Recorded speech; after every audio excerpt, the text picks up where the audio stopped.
Sean Diddy Combs will be sentenced to 50 months in prison. That is 50 months in prison. Far less than the 11 years requested, far more than the 14 months. He will not walk out of the door behind me in the courtroom today. He will not be a free man for 50 months. The judge says, which is a little shy of 4.25 years, this is a serious sentence that reflects the gravity of your crimes and conducts. He also says this is a hard time away from your family, but also notes that Combs will have a life after prison, after 50 months. This is demonstrating to the court the gravity of the crimes and the conduct, Casey. Here you have it, 50 months for the 2 charges, transportation for the purpose of prostitution, the Mann Act violations. They tried very hard as the defense today, Casey, to suggest that would be a high sentence given the fact that the defense says, he did not financially benefit and profit from these so-called prostitution acts.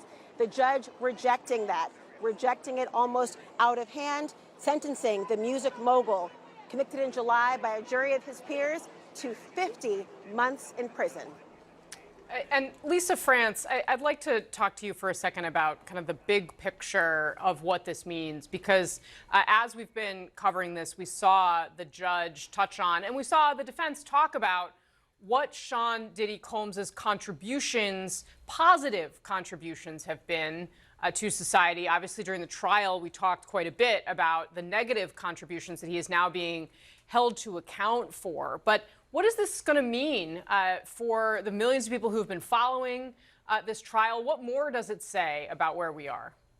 Well, Casey, because of the positive contributions, it's the reason why so many people feel so very strongly about this. Having seen the video, having heard the testimony, it is a huge disappointment to a lot of his fans, because this is a man who has had a career that has spanned music and fashion and restaurants and spirits. I mean, he was someone that, as they like to say, got it out the dirt, came from the hood and really elevated himself as a young man who, went to Howard University and would jump on the train and go back to New York City and work as an intern, and worked his way up from an intern to founding his own record label. And Bad Boy Records, I mean, it was the soundtrack for so many people's youth.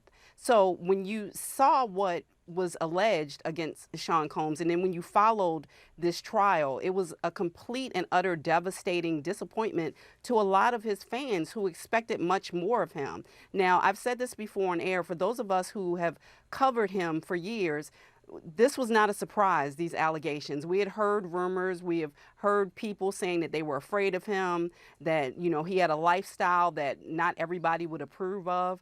And so I think now, hearing the verdict, there are going to be some people who absolutely continue to support him. There are still people, even having seen the video, who say that, Cassie Ventura was someone who, participated.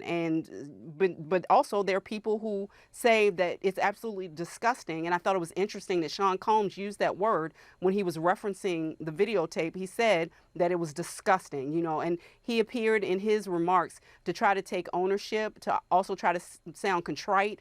But at the same time, to Laura's point, he was very careful about not saying anything that might cause a problem when he tries to, get back into court and get this revisited, by appealing this. So, I think that we're always going to have a split. That's always the case when you have things like this. Today is the 30th anniversary of the acquittal of O.J. Simpson. And while these are two very different cases, we're still having conversations about what it means when you have a successful, famous Black defendant in these cases. Can they really get a fair trial? Are people going to view them differently? Will he be able to have the type of life that he could have, after he gets out? And so, these conversations continue. It's very historic.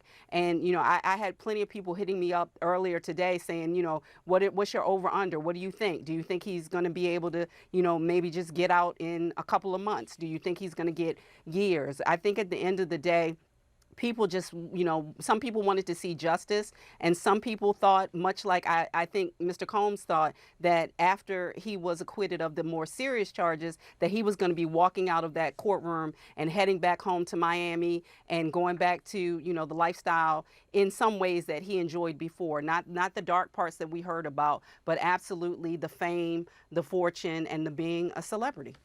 Yeah, well, and we're also just learning here that the judge imposed the maximum $500,000 fine against Combs here. And Laura Coates, can you help us understand from a legal point of view? Obviously, there will be a process that continues on here. Assume there will be an appeal. I mean, how much of more time do we expect based on the sentence that he'll spend in prison?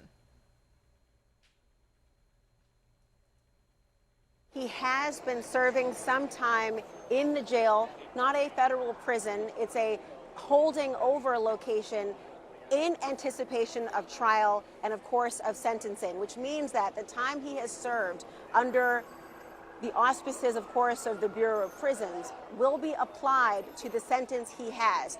He also can have the benefit of some sorts of federal programming for somebody who is having their first official sentence, and good time served, et cetera, good behavior, participation, in a number of programs geared at going against recidivism, a fancy legal way of saying you're not to do crimes again. That will all be factored into his overall sentence. But they talked about the resources that are going to have been available to him. That's why he has that penalty of $500,000.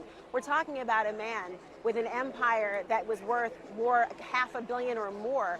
That's a very important point, because had they convicted him on RICO, the government's hands come out. They want the money that could be associated with anything to do with a crime related to an enterprise. That went away, but he still now has this fine, and he still has civil suits to contend with. Those do not go away. They are not paused while he is in a federal prison, and they also have a lower standard than the criminal court. Remember, the criminal court, beyond a reasonable doubt.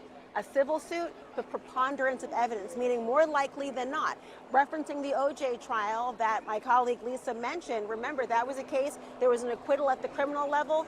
He still had a, $33 million fine in the civil suit from the family of Ron Goldman and Nicole Brown Simpson as well. That is possible for all of the, more than 100, if my counts are accurate right now, that have been filed. I'm not sure how many are still in existence here. But I will say the judge also referencing not only Cassie Ventura, but also the pseudonymed victim Jane, who testified. Remember, those two women were the subject of the people listed in those prostitution-related charges.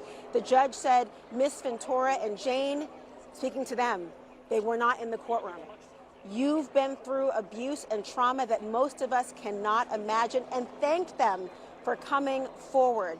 To Miss Ventura, Jane, and the other victims here who came forward, I can only say your families are proud of you, and your children, when they're old enough, will be proud of you. And I am proud of you for telling the world what really happened. You were speaking to the millions of women out there who have been victims but feel invisible. Going on to talk about and the powerlessness as well. This is really important here, because earlier today we knew that the prosecution was berating the defense team for what they believe was bullying behavior that forced, they say, one of the women who testified in this case to not speak as a victim impact statement provider in this courtroom. That's an important point here. But ultimately, again, here is the rub in our criminal justice system, Casey, and you and I have talked about the policies and beyond. But listen, even though he's convicted, with an appeal ahead of him, he never has to admit to the charges against him. He can always maintain his innocence throughout the course of the appeal, and frankly, for the rest of his life. But in this instance, the judge said, I don't believe that your profession of innocence outweighs what the jury found. That's why 50 months in prison will be appropriate, they say, for this person.